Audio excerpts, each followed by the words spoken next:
Voilà. Mbote bandeko ba Congolais de partout. Bana ya mboka Congo o bozali bisika nyonso en République démocratique du Congo. Bandeko ya diaspora bino tu balandi na biso. Bonjour. Bonsoir pour la bandeko. Bakoya kolanda vidéo oyo. Tozali na esengo mingi koya ko partager na bino makambu ya République démocratique du Congo. Mboka ya ba papa, mboka ya ba koko, mboka oyo tokotikela bana na biso. Alors bandeko ba Congolais, voilà toye lisusu awa pona totalisa na bino situation ya mboka Congo. Kaka ndenge tolobaka na bino ke mboka munene makambu pe ebele. Alors tokosolola bana ya mboka Congo na kati awa ya émission tellement bon reproche qui n'a ngai ke na koyaka na ba sujet ebele mais na obordete. Ezali ne souci ya ke bokoma na koyeba réalité ya situation ya mboka Congo. Voilà pourquoi toyaka na ba sujet. Dès que mon autre na ba sujet ebele, c'est là le problème. Vous voyez que situation ya mboka Congo tellement mboka na biso leki munene yango bomona makambo ebele. Voilà dans un vidéo que c'est bino aimer mon émission pe kobo sanate partager en gros de sorte que sur bande copé ba Congolais de partout pas comme na koyeba ni ezali kolekana na République démocratique du Congo. Donc kobeta masolo l'arrestation de plusieurs infiltrés RDF pris à Uvira. Bandeko, juste après le départ, il y a le général Gassita. Bandeko Bazalendo ba tchema boko. Naba infiltré ebele. Alors Bandeko, comprenez tout ça koloba que situation Uvira ndenge zalaki il y avait vraiment ennemi à Luka qui a profité mais bravo na bino ba Bazalendo to kobeta masolo. Ezali na ko révéler bino avec ba détail ndenge nini ba kangi ba infiltré na niveau ya Uvira. Toko solo na bino ngwa wana kacha émission.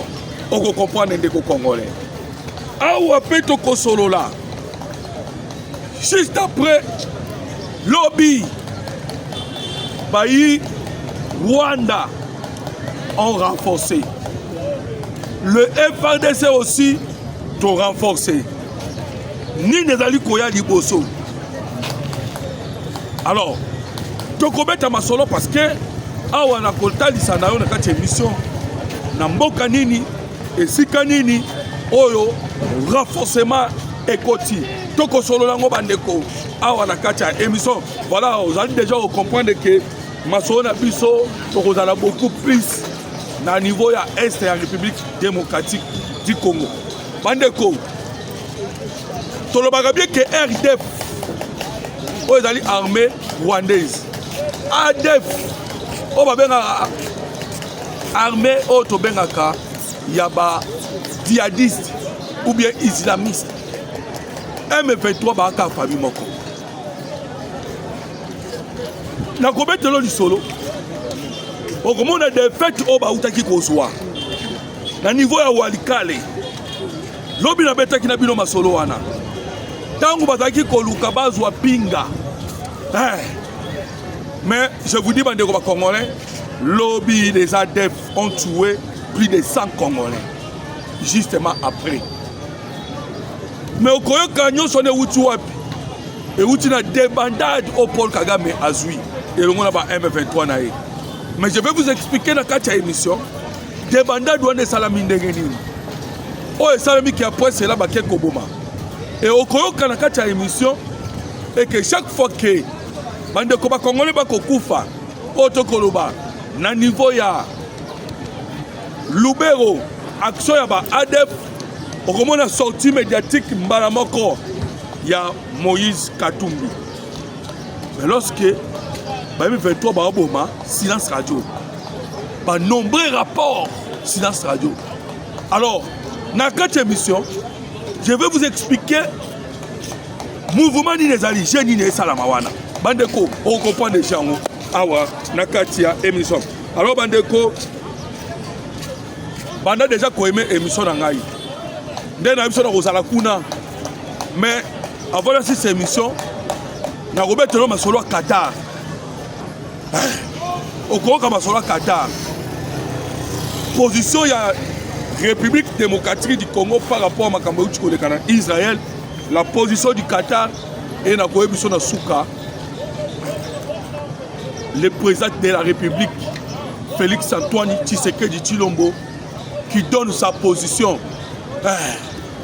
Oh, Talisi Sikoyoke, Makambu Afrique du Sud, ainsi que Makambu Oyo. On a dit comment le Rwanda voulant nous provoquer l'attaque.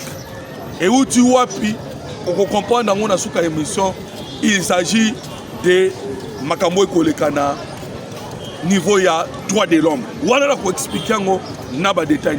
Alors, voilà pourquoi je vous demande patience et de même mon émission. En tout cas, je m'excuse encore parce que ce sont les sujets aux Ezali. C'est l'amour pour notre pays, on a Kolkakaka, à transmettre tous ces sujets. Comment ça n'a été? Au aimer émission, au partager en gros, de sorte que permettre des Congolais, il y a partout, au Ezali Koleka, dans la République démocratique du Congo. Ah, on a conseillé simplement au Tchelabisoka commentaire. Je soutiens les Wazalendo. Je vous dirai pourquoi Nasengi Nabino soutient Yaba Wazalendo. Dans Souka émission, je vous dirai pourquoi. Parce que dans le niveau des droits de l'homme, tout le monde est déjà dit Yaba Wazalendo et bandit. Mais dans Souka émission, je ne vais pas oublier. Mais comme on a déjà Kaka, je soutiens les Wazalendo. Voilà. Bande de combat congolais, de partout. Dossier à Gassita na niveau ya Wazi Uvira. Ndenge to koloba. To esaki bino ke mokonzi mboka Félix Antoine Tshisekedi Tshilombo ayoka ka peuple.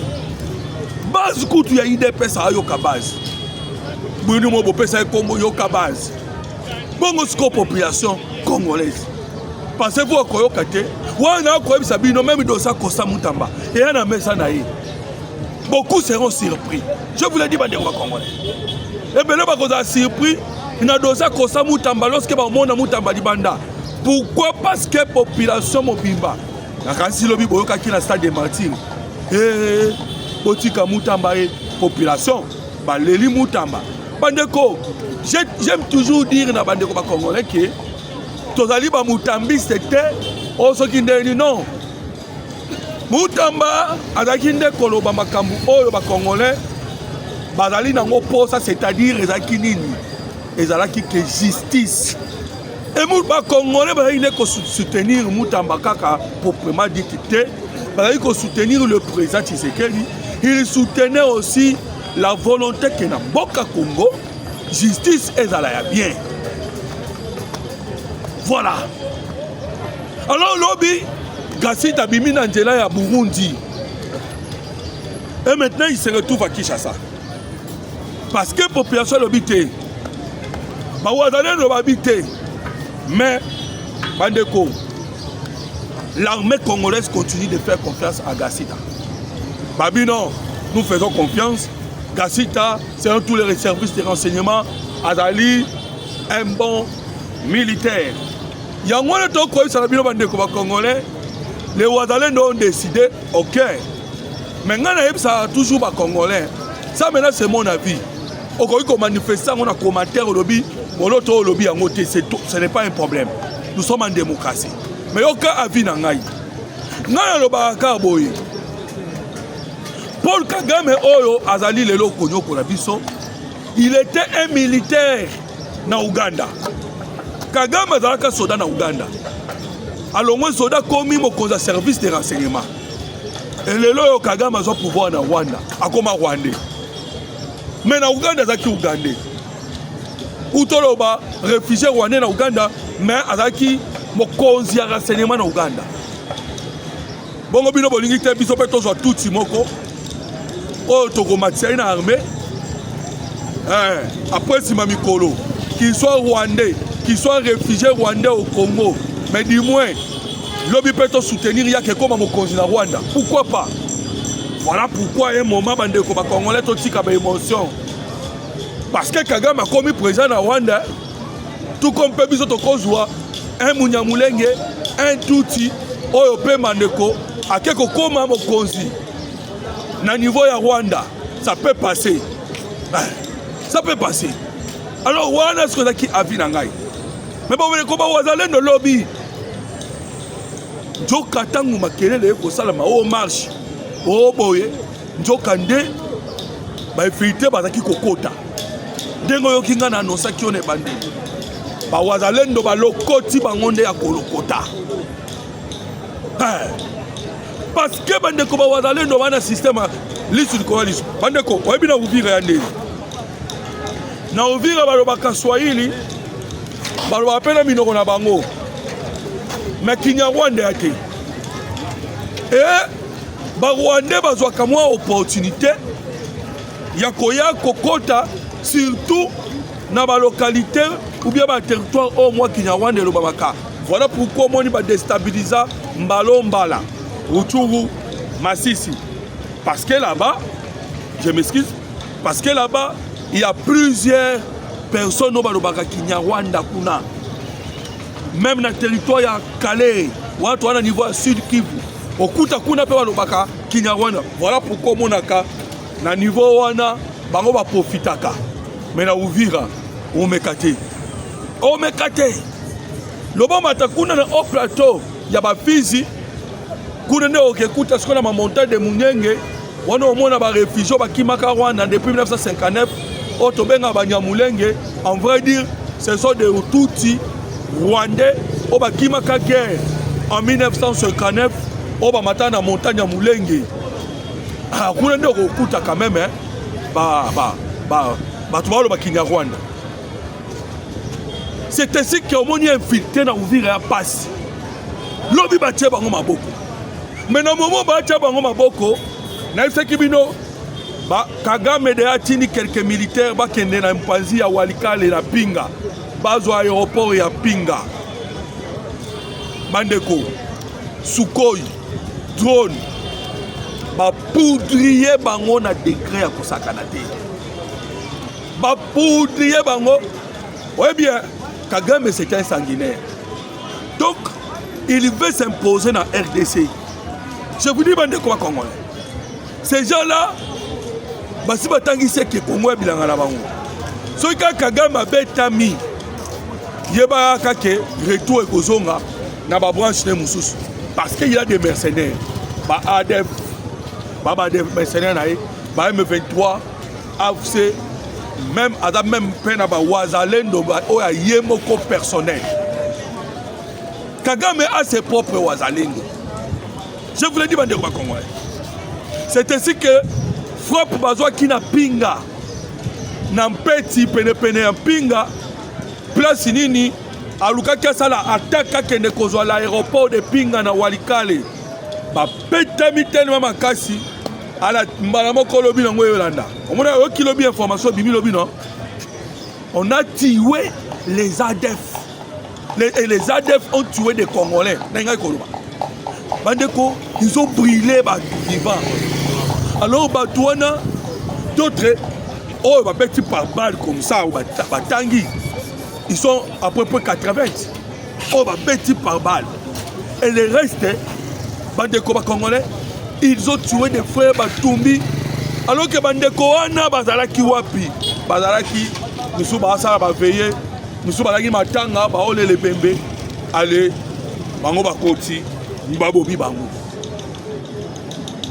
alors au point de que et dans la ADF et dans la M23 ba eloko moko mama Moïse Katumbi bimi ndenge bokaki ba isenko bango pe babima kilobi na ngoka bongo quand ils écoutent que ADF abomi bango babimi mais tant M23 koboma bango babima raté Je vous avais dit ça dans le début de l'émission. Et je vais maintenant vous expliquer pourquoi Babimaka. Tant ADF Babimaka. Parce que Bango Ba et Longo na M23. Ba tout ça la réunion d'Afrique du Sud. Ensemble à Moïse Katou Bezalaki. Laurence Kanouka Zalaki qui représente le M23. Parce que tant que ça qui discours, même Laurence Kanouka Beti Mabo. Même Baï ensemble à Moïse Katou Beti Mabo. Ils étaient dans la réunion. Tant que toi, ça a vu que Bazali et Loko, les gens doutent. Et maintenant, Katou Mia Kosandeti, moi, hypocrisie. Pourquoi Abimaloko là, il est opposant non militaire? Non, ce sont des opposants au Bassa ensemble dans le M23. C'est clair, Bandeko. Ils clair. Ils sont ensemble. Alors, étant ensemble, l'objectif, là, c'est à Moko. Objectif, là, c'est le dialogue. Alors, Bandeko, voilà pourquoi je suis très heureux. Il y a quoi, Sabino, réaction, il y a l'église des réveils.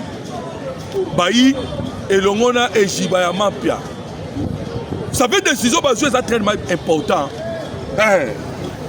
Et Jibaya Mampia, l'église des réveils. Pour moi, une décision. Je vais vous expliquer l'importance des décisions.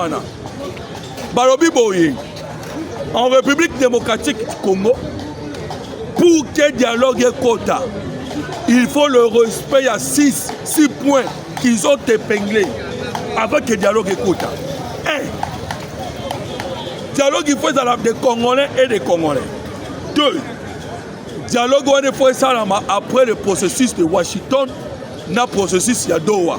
Ce que si le dialogue est quota. 3. Dialogue, il faut respecter la Constitution et respecter l'institution de la République démocratique du Congo. 3. On a combien de 3. 4. Bazali kosenga na diplomatie pastorale. Na kobeta masolo wana.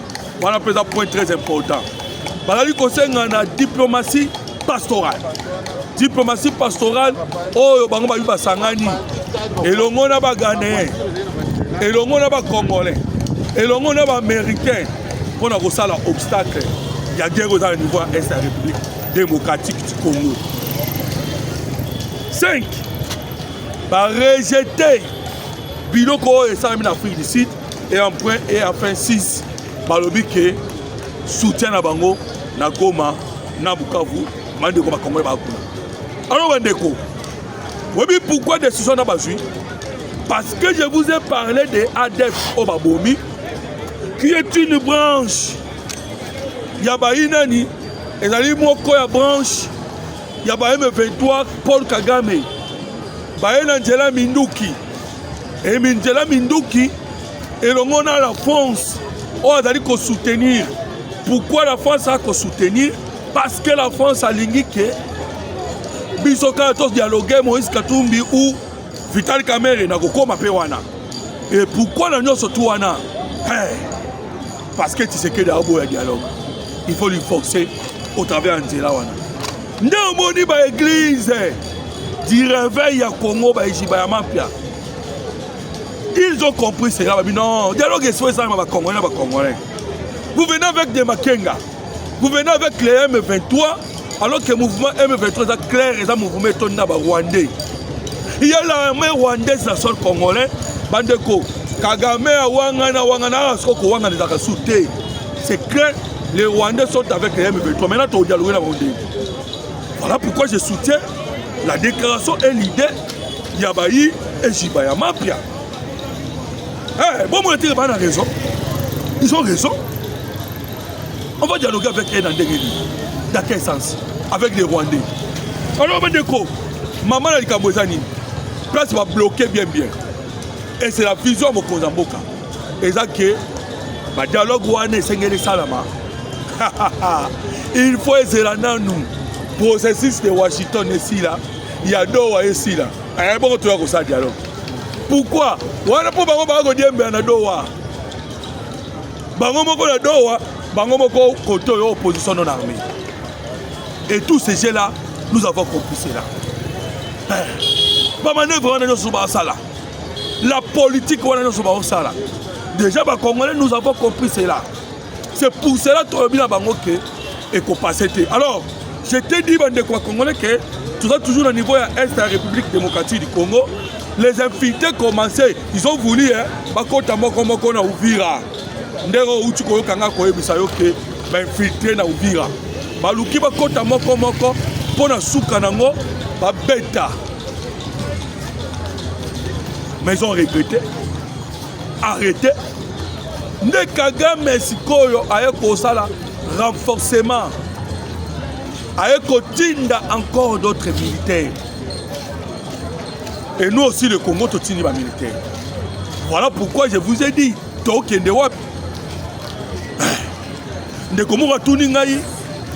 mais fort. L'homme a répondu à la question. Trump est fort, l'Américain est fort, mais d'abord, le combat au Congo, c'est le combat de Mukili Mobimba. Voilà pourquoi il y a beaucoup d'intelligence et de sagesse. Et là, il y a Mukili Mobimba.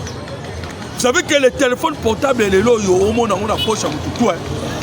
Aujourd'hui, les gens ne vivent pas sans ces téléphones. Et 70%. Il y a minéraux qui sont dans mon téléphone en République démocratique du Congo. Voilà pourquoi au monde qui est tombé mondial. Mukili Mobimba, entreprise à multinationale. Bango pour le moment, il y a des minéraux dans le COP. Ils vont rendre la RDC fort financièrement parce que la force financière égale directement force militaire. Voilà pourquoi ils ne veulent pas que tout se développe. Parce que tu peux multiplier pour permettre de sécuriser nos intérêts. Et on serait peut-être obligé de faire un prix un peu élevé. Ils ont tellement peur. Et qu'il y a un peu qui s'ama. Alors Kagame a renforcé. Biso peut renforcer. Mais cette fois-ci, je vous rassure, les Congolais, Makambo s'est changé. Wana Kolobana Bandeko, oh, bah, douter. Makambo s'est changé. Cette fois-ci. Pourquoi? Je parle qu'il y a une force, armée, et des renseignements. Voilà pourquoi on a côté de Ménamamo comme Mouyaya. Mouyaya, on a bien pour Wazalendo. Je vous avais dit d'aimer l'émission et de commenter. Je soutiens Wazalendo. Et je vais répondre pourquoi soutenir les Wazalendo. Mais Mouyaya, côté Wazalendo, il a bien parlé. Mais côté Alobi bien té, il a dit côté Yanani. Côté ya, quand on a touché, Bamakambouya, on a eu Banabino, il y a Qatar.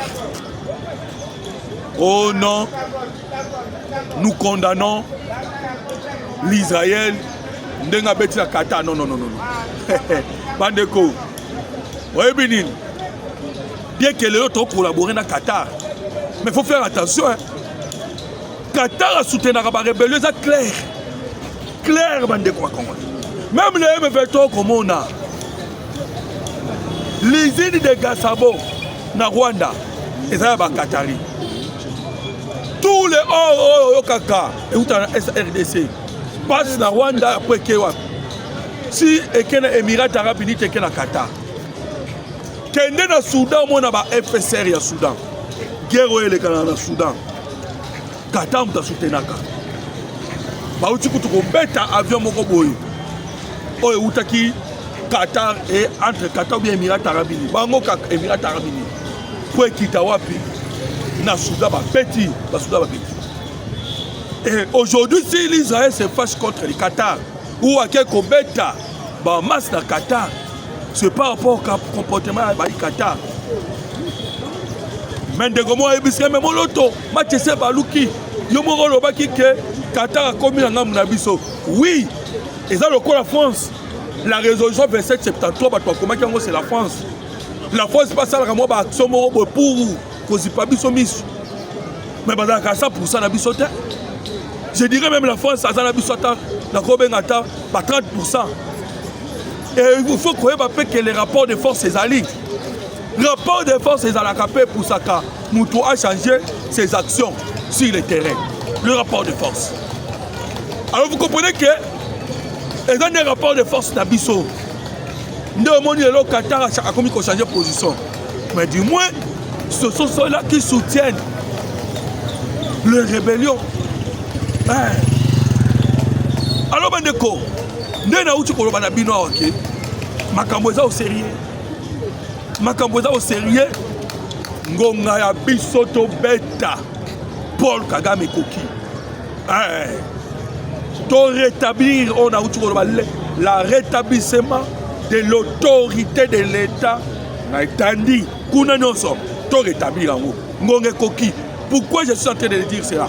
Parce que les Américains de comment Ebisinga, Moloto, monité au Bandelaka. Oui, déjà on a commandé le loco dans le Bakango Mingi.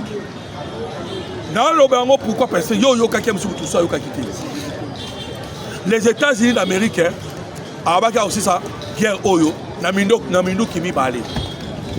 À cause de ça, on a un moyen économique, à cause de ça, on a un moyen financier. Alors, le coup a tous les deux moyens. Vous avez déjà constaté que Baïbevento Baoteka Soussou, minéralité. Place à Oteka. On a un moyen économique. Moyen diplomatique. Bapesika Congo passe. Donc, comme il est là qu'on s'est retrouvé, dans le service, il y a une communauté internationale presque non. On a les Nations Unies, Tozali, dans le Conseil de sécurité, Tozali, dans l'Assemblée générale. Comme il a droit de l'homme. Donc on est partout. Partout on est allé pour que Tokoma obtenir la victoire. Mais la plus importante, c'est les renseignements américains aux alliés disposés pour Namboka Congo. Voilà encore rappelé Bino, Donald Trump a dit que m'a causé SIA. Liboso batuna bango liboso a réunion munene atuni mission na pesa ki na Congo eza wapi to komi wapi la mission na pesa ki na Congo et le numéro 1 il y a renseignement alobi bien que mokozi mission pesa nga ekende bien comprenez maintenant que bitumba to buna na Rwanda parce que la force ya armée c'est les renseignements comprenez to buna na Rwanda c'est comme si tu as un renseignement ya américain tu as un renseignement ya ba israélien. Parce que on a mon place dans le Kanda, Mouyaya. Aux UPN renseignement, il y a KGB, il y a Otobenga Baris. Kagame a résisté. Pour votre information, déjà tu sais qu'il y a un bêta. Les Américains ne sont pas qui sont là. Parce que tous les processus, il y a paix. Tant qu'on est aussi dans des bois, parce que on a frappé dans des bois congolais. Je vous l'ai dit.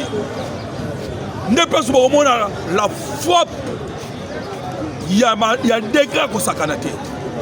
Aimer les missions bandeko congolais, partager les liens, permettre bandeko, bailler bapé aux alliés collés dans la République démocratique du Congo, Bokana Biso, et puis Kobo Sanate, commenter bandeko pour les Ouazalendo. Et je vous avais dit que pourquoi il faut soutenir les Ouazalendo par vos déclarations.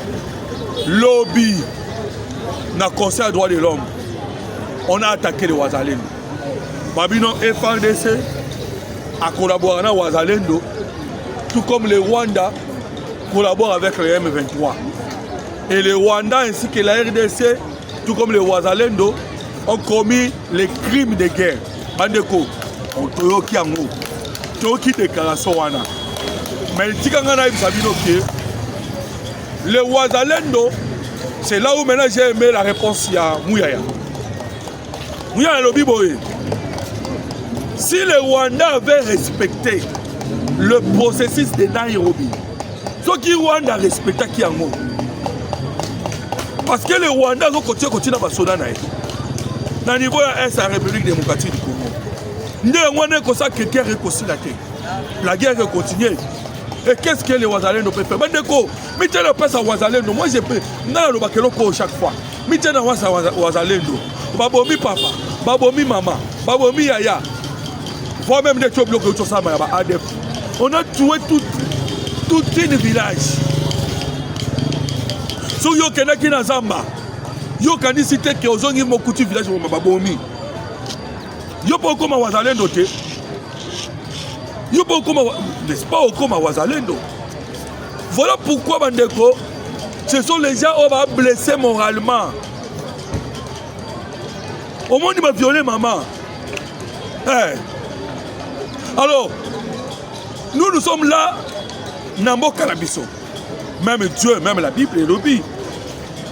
Ne dépassez pas les bornes. Mais bino bokat ici. Botikimbo Kalabino boye. Alors vous voulez que Bawazalendo va défendre Mboka na bangote.